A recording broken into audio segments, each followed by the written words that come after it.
भारत माता। हर साल में आता है मेरा वतन एक तिरंगा, हर साल में आता है एक मेरा वतन तिरंगा। 26 जनवरी के उड़ागा तिरंगा, 26 जनवरी के उड़ागा तिरंगा। भारत माता, भारत माता।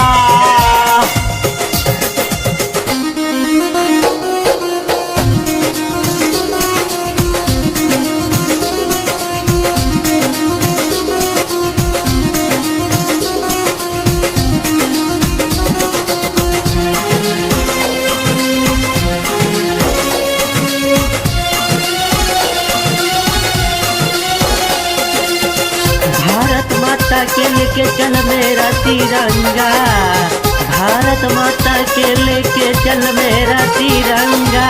मेरा वतन रहेगा हर साल मेरा तिरंगा, हर साल में मेरा आता है वतन मेरा तिरंगा।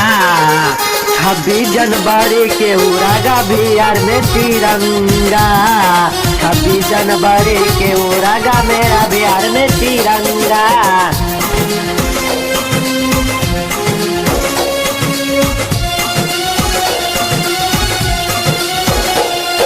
भारत में मेरा रहेगा तिरंगा, बचपन से रहेगा मेरा तिरंगा।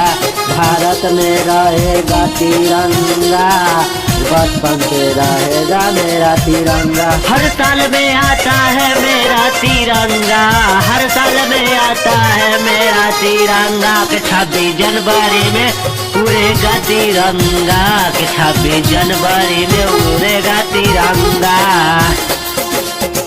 भारत माँ